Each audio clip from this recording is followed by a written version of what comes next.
Good afternoon and welcome to our Project Team Lunch and Learn. I'm going to give everybody just another minute or two to go ahead and get logged in, and then we'll get started.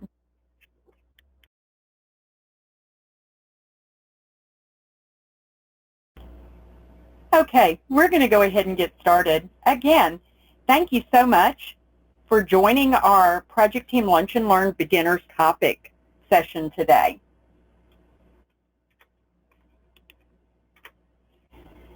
I'm Susan Mills, and I am with the Professional Services Department. I work in the Education and Implementation Group.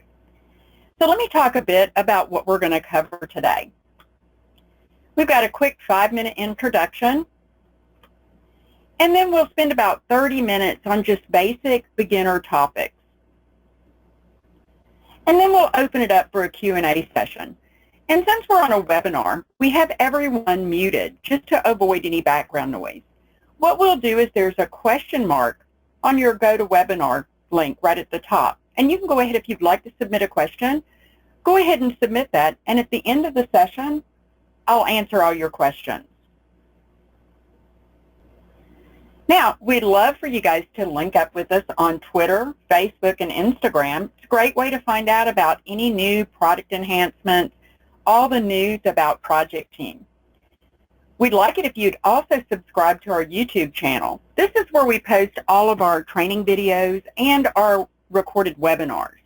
This session is being recorded, and you'll be able to access this on YouTube and on our website shortly after the presentation. Now, if you've never used Project Team, I'm sure you're wondering how you can get access. Well, someone on a project is going to invite you, and you'll receive an invitation via email. The invitation is going to let you know that you've been invited, and you have 24 hours to create your account before the invitation expires. If the invitation does expire, just reach out and ask them to send you a new one. If you're having trouble, make sure to reach out to our support team. When you receive the invite, go ahead and click the Finish Your Account button. This will bring you to the new user account screen. You only have to enter just a bit of information: your first name, your last name, and a password. The password requirements are listed on the bottom of the screen.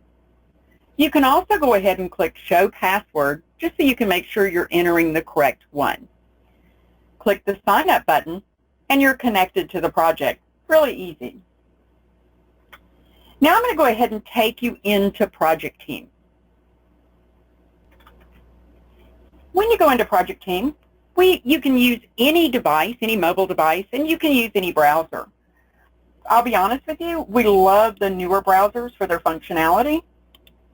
And, you know, Chrome, Firefox, things like that. So make sure that you use a newer browser. You'll definitely love the interaction that you get. So let me go ahead and I'm going to log in. So I'll put in projectteam.com. Now, the first time it's going to bring me to the introduction page that tells you all about Project Team. If you click the login button, it'll bring you into the login screen. Once you've entered your credentials the first time, when you come back, the system will have saved it for you. Your credentials are your company email address and your password.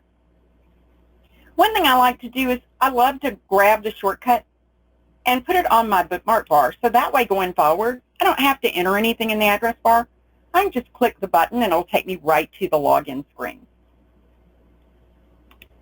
So I'm going to click Login. Now, the very first thing I'm going to see is I'm going to see my project homepage. This, of course, welcomes me back, tells me of the company and my email address, and there's a picture there. I can edit my profile by clicking the Edit Profile button, and I can add a new photo, or I can add my signature to be used on a merge template or a report. I can also update all of my information, so that way everybody on the team knows how to get in touch with me. Once I've made my changes, I'm just going to click Save. Another thing you can do is you can change your password, or you can update email notifications. Now, the email notifications are project specific, so I'm going to go ahead and update the Project Lunch and Learn project. You can see by default that it goes ahead and lets me know that action items and workflows that are assigned to me, I'll receive an email notification for. If I want to change anything, I click that Edit button and I check or uncheck the boxes. I've selected New Shares and Comments Made. This way, anytime a document is shared with me, I'll receive an email notification, or if a comment is made on a document. And I'll show you more about these items shortly. Now, this is project specific, and all the settings that we're doing right now are also user specific. So that way, it's only for you. You're not changing any of the settings for anybody on your team. I'm going to go ahead and click Close. Over to the left, you can see the action items. Action items are items that are assigned to me. They're assigned via a project and a document. I can see that I have one action item due today. So if I go ahead and click on the yellow button, it shows me that I have an action item. I need to attach a drawing to an RFI. I'll show you how we'll do that shortly. If I ever need to go back to my page, I can click my name and then go right back to my page from here. I can also see any of the workflow items that are assigned to me and all of the recent activity. And if I want to go in here and filter this by a project, I can pick the project name and it will populate with all the documents that I've created or the documents that have been shared with me. It shows me the project name. I can click there to go to the project homepage, or I can click on the document title to go right straight to the document. At the top, I can also easily access my action items all throughout the system. So no matter what project I'm in, I can quickly access. I can also create a new action item and assign it to someone else, or I can create my own to-do list. I can access all of my workflows and see how many I have due right here from the top as well. To access a project, I'll click the drop-down for projects, and I can select the project from my drop-down list. If I have a lot of projects, I can click View All Projects and do a quick search.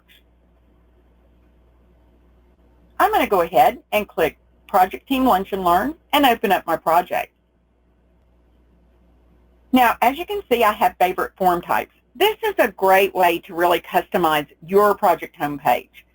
This way you only see the forms that you need, because Project Team comes with a lot of forms. And sometimes you might only need a few depending on which phase of the project you're working in. I went ahead and selected the items that I need, but to quickly select something and add it to my favorite form types, I can go ahead and just scroll down and find my forms, check the box, and click Save. Now you can see that all my favorite form types I've added new items. So they're right there. I can also, over to the left, if I click Forms, I'll see my favorite forms listed under my favorites.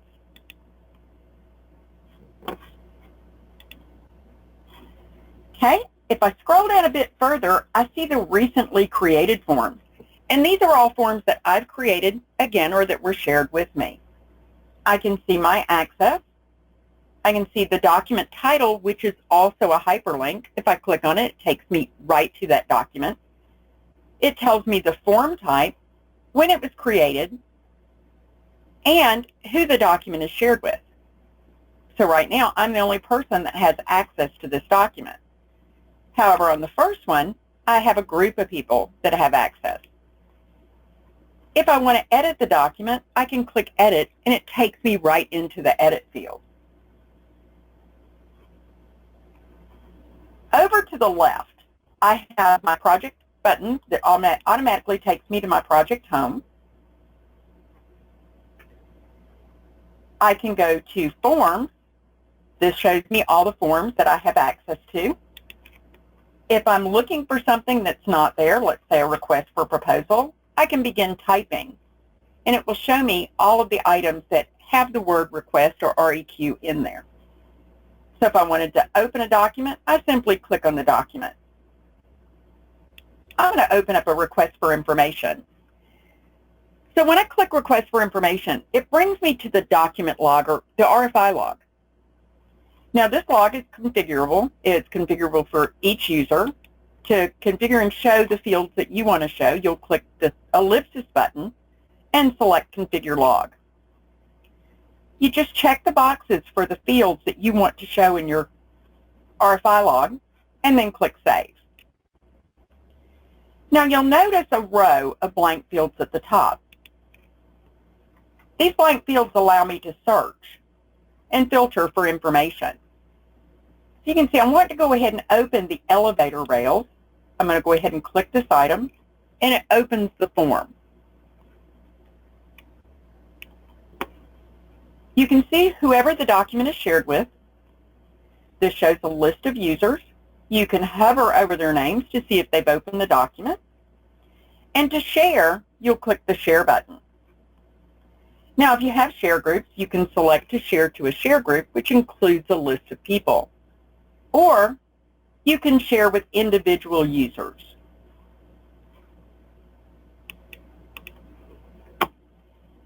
To get to the body of the RFI, in the Details section, I'm going to click Edit. This opens the document so I can add an answer or a suggestion, add the responding party, etc. Once I'm finished, I can click Save or Save and share with additional people. So I'm just going to go ahead and save this one. Over to the right, you'll see where I have action items. And I can see I have an action item assigned to me. They want me to attach the drawings related to this RFI. So we'll take care of that in just a moment. In Activity, I can add comments.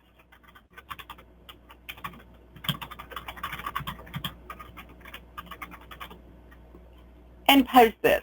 These comments are available to anybody that has access to the document.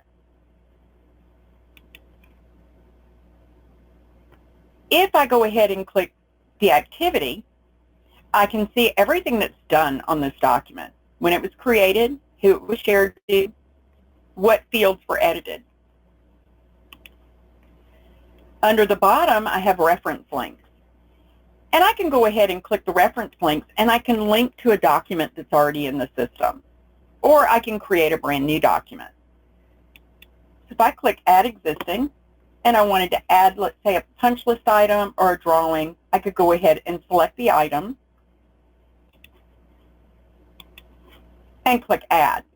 Now what this does is it adds a dual link to the document, to this RFI, and also to that punch list item. So I can quickly go back and forth between the documents to review the information. If there's a workflow assigned, now you can create structured workflows, meaning that once I submit this question, it's going to go to another member of the team to review, and they'll submit it for an answer to the party they believe that should answer it. And if I went ahead and click Start, if I have a workflow available, I can click the button and start the workflow. It shows me that the workflow has started. And in this case, it was started by myself, and it's going to Brian Rothery. Now I'm going to go ahead and add the attachments. So what you can do here is you can go ahead, and let me get to my desktop, and you can drag and drop files. I'm going to go ahead and drag and drop all three of these files, and they quickly upload to the system.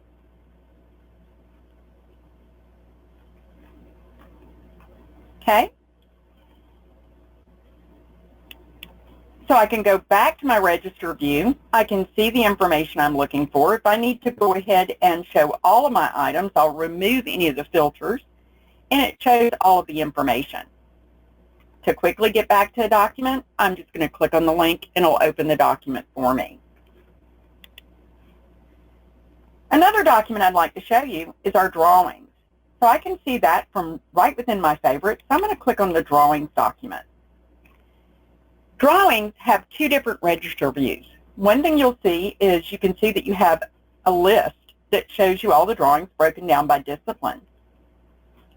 I've configured my log to show the subject, drawing number, revision, date, and created on.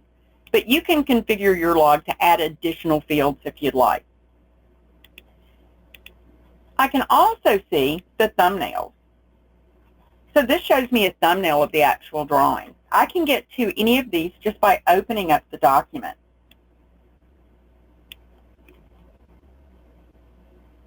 Now, once I open up my drawing, it actually shows me the drawing in the viewer, which is fabulous. If I want to see the details, I'm going to click on Details, and it gives me all the metadata behind the drawing. One of the things I want to show you today is also the full screen markup utility. So if I click this button, it opens up our markup utility. If I want to mark it up, I'm going to click the slide, and it adds in the different tools. So I can go in and I can measure. I can go ahead and I can put a push pin and link it to an RFI or any other type of document. I can also highlight, or I can take and I can do a cloud. I can put text. I can comment, and I can also go in and I can search. Whenever I put an item on my drawing, I can go ahead and come over here and look at my panel just to see the items that I've done on my markup. So as you can see, I can see the request for information, and it gives me a link to go back to my RFI. I can download the marked up drawing by clicking the three ellipses and then just pressing download.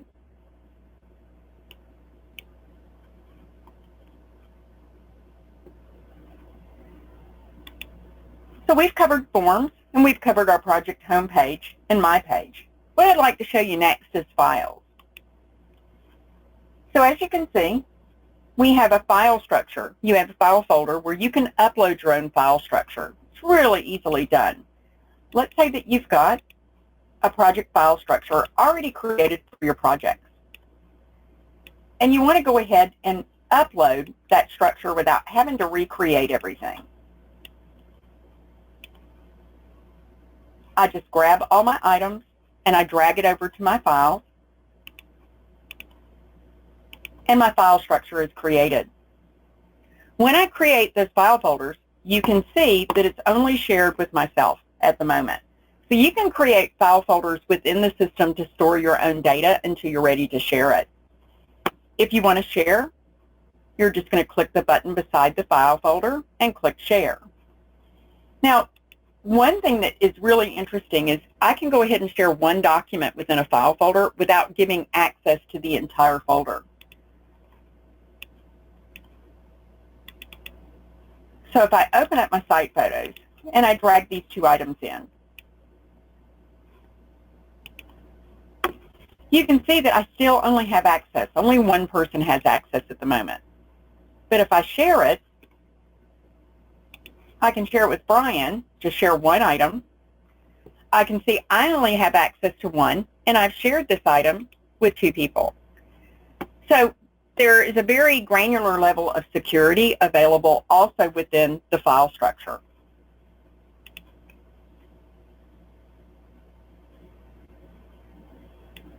We also have some great reports, and we have a reporting tool that's amazing. You can create dashboards, you can create very complex reports, or you can create extremely simple reports. So right now I'm going to show you a couple of reports that we have created, and one is going to be our submittal report, and it's going to be the dashboard view. So I'm just going to double click on the submittal report, and it takes just a moment and they'll populate. And as you can see, I can take my mouse around each of the different rings, and it shows me the number of submittals I have that are needed on site by 2/28 or 3/6. It also shows me how many we have that are open and closed. And it breaks it down by my reviewer action as well. If you want to see a list view of a report, I'll show you the project directory. If I double-click here, it shows me a list of all of our project team members and contacts that we have in this project.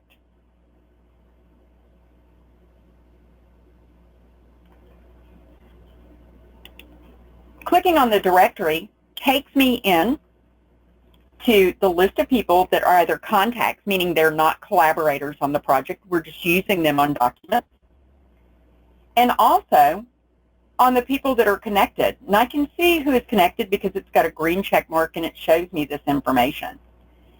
Gives me their telephone number, their email address, and also their cell phone number. Another item that we have is our project team calendar. Our project team calendar allows you to go ahead and share a team calendar with everybody on the team. So you could go in and easily add in an event.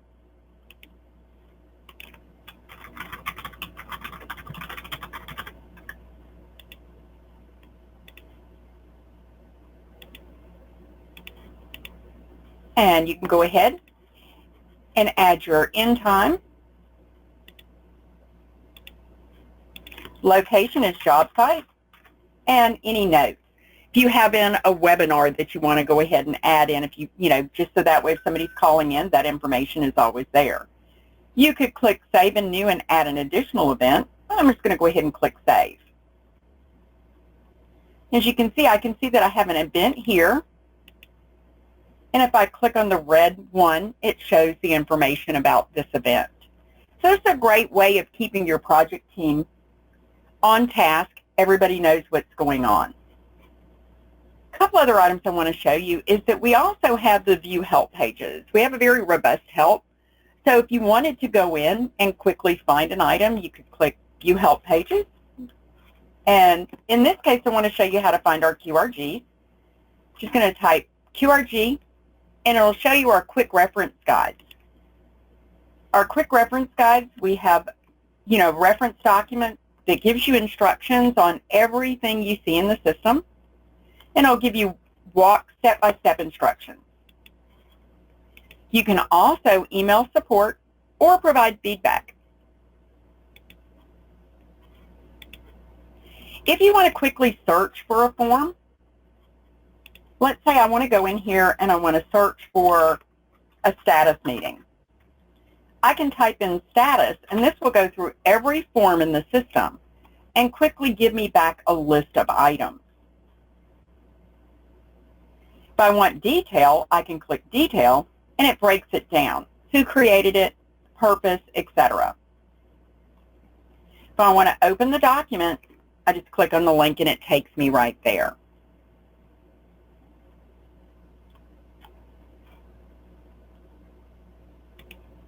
Okay, I want to open you guys up for questions now. If you have a question, I'd love for you to go ahead and put your questions in the question box, and we'll be happy to answer those.